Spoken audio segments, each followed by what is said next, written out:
बहू, कहाँ मर गई? अंदर से आवाज। जिंदा हूँ माँ जी। तो फिर मेरी चाय क्यों अभी तक नहीं आई? कब से पूजा करके बैठी हूँ। ला रही हूँ माँ जी। बहू चाय के साथ भजिया भी ले आई। सास ने कहा, तेल का खिलाकर क्या मारोगी? बहू ने कहा, ठीक है माँ जी, ले जाती हूँ। सास ने कहा, रहने दे, अब बना दिया है तो खा लेती हूँ। सास ने भजिया उठाई और कहा, कितनी गंदी भजिया बनाई है तुमने। बहू, माँ जी मुझे कपड़े धोने हैं, मैं जाती हूँ। बहू दरवाजे के पास छिपकर खड़ी हो गई। सास भजिया पर टूट पड़ी और पूरी भजिया खत्म कर दी। बहू मुस्कुराई और काम पर लग गई। दोपहर के खाने का वक्त हुआ। सास ने फिर आवाज लगाई, कुछ खाने को मिलेगा? बहू ने आवाज नहीं दी। सास फिर चिल्लाई, भूखे मारोगी क्या? बहू आई, सामने खिचड़ी रख दी। सास गुस्से से, ये क्या है? मुझे इसे नहीं खाना है, इसे ले जाओ। बहू ने कहा, आपको डॉक्टर ने दिन में खिचड़ी खाने को कहा है, खाना तो पड़ेगा ही। सास मुंह बनाते हुए, हाँ तू मेरी माँ बन जा। बहू फिर मुस्कुराई और चली गई। आज इनके घर पूजा थी। बहू सुबह 4 बजे से उठ गई। पहले स्नान किया, फिर फूल लाई, माला बनाई, रसोई साफ की, पकवान और भोज बनाया। सुबह के 10 बज गए। अब सास भी उठ चुकी थी। बहू अब पंडित जी के साथ भगवान के वस्त्र तैयार कर रही थी। आज ऑफिस की छुट्टी थी। उनके पति घर पर थे। पूजा शुरू हुई। सास चिल्लाती, बहू ये नहीं है, वो नहीं है। बहू दौड़ी दौड़ी आती और सब करती। अब दोपहर के 3 बज गए थे। आरती की तैयारी चल रही थी।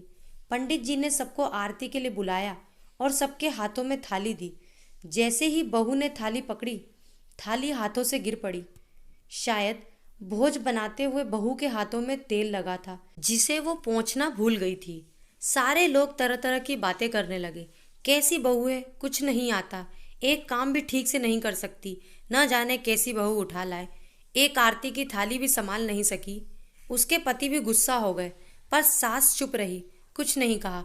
बस यही बोल के छोड़ दिया, सीख रही है, सब सीख जाएगी धीरे धीरे। अब सबको खाना परोसा जाने लगा। बहू दौड़ दौड़ के खाना देती, फिर पानी लाती। करीब 70-80 लोग हो गए थे। इधर 2 नौकर और बहू अकेली, फिर भी वहाँ सारा काम बहुत ही अच्छे तरीके से करती। अब उसकी सास और कुछ आस पड़ोस के लोग खाने पर बैठे। बहू ने खाना परोसना शुरू किया। सबको खाना दे दिया गया। जैसे ही पहला निवाला सास ने खाया, तुमने नमक ठीक नहीं डाला क्या? एक काम ठीक से नहीं करती, पता नहीं मेरे बाद कैसे ये घर संभालेगी। आस पड़ोस वालों को तो जानते ही हो ना साहब, वो बस बहाना ढूंढते हैं नुस्ख निकालने का। फिर वो सब शुरू हो गए, ऐसा खाना है, ऐसी बहू है, ये वो वगैरह वगैरह। दिन का खाना हो चुका था। अब बहू बर्तन साफ करने नौकरों के साथ लग गई। रात में जगराता का कार्यक्रम रखा गया था। बहू ने भी एक दो गीत गाने के लिए स्टेज पर चढ़ी। सास जोर से चिल्लाई, मेरी नाक मत कटा देना, गाना नहीं आता तो मत गा, वापस आ जा। बहू मुस्कुराई और गाने लगी। सबने उसके गाने की तारीफ की, पर सास मुंह फुलाते हुए बोली, इससे अच्छा तो मैं गाती थी जवानी में, तुझे तो कुछ भी नहीं आता। बहू मुस्कुराई और चली गई। अब रात का खाना खिलाया जा रहा था। उसके पति के ऑफिस के दोस्त साइड में ही ड्रिंक करने लगे। उसका पति चिल्लाता, थोड़ा बर्फ लाओ, तो सास चिल्लाती, यहाँ दाल नहीं है। फिर चिल्लाता, कोल्ड ड्रिंक नहीं है, पापड़ ले आओ। इधर उधर आखिर में उसके पति की शराब गिर पड़ी उसके एक दोस्त पर और बोतल टूट गई। पति गुस्से से 2 झापड़ अपनी पत्नी को लगाते हुए कहता है, जाहिल कहीं की, देख कर नहीं कर सकती, तुझे इतना भी काम नहीं आता। सारे लोग देखने लगे। उसकी पत्नी रोते हुए कमरे की तरफ दौड़ी। फिर उसके दोस्तों ने कहा, क्या यार, पूरा मूड खराब कर दिया, यहाँ नहीं बुलाया होता, हम कहीं और पार्टी कर लेते।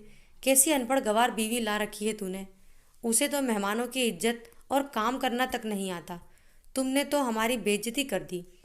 अब आस पड़ोस की औरतों को और बहाना मिल गया था।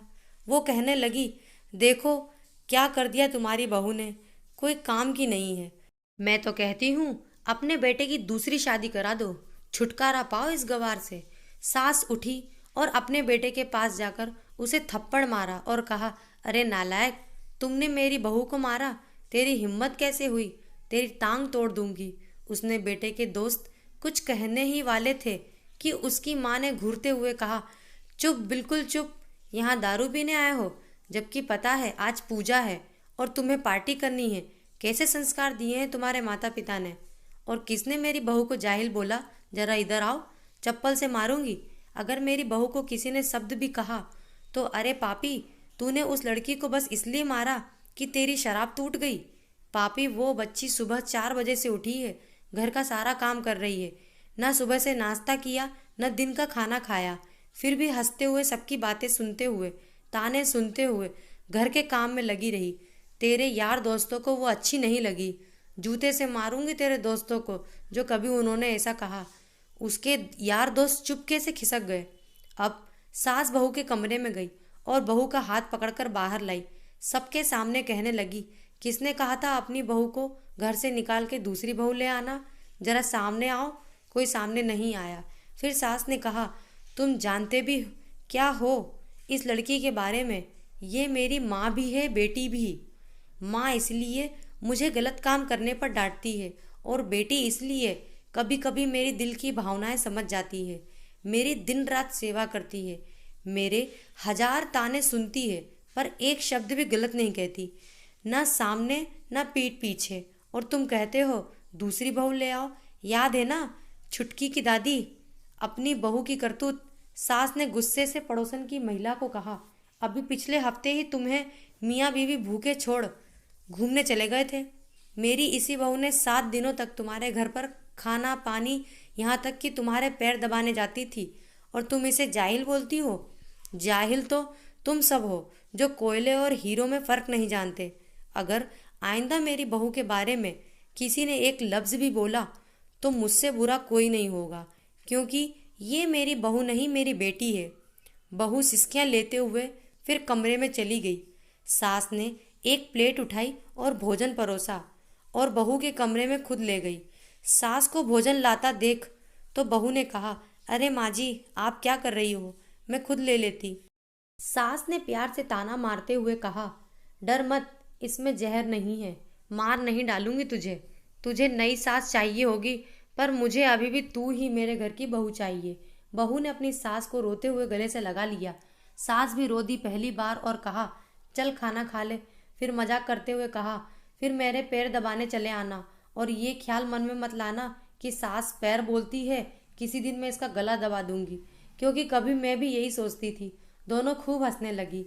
दोस्तों, कहानी आपको अच्छी लगी हो तो लाइक करें, शेयर करें और सब्सक्राइब करना ना भूलें। Thank you.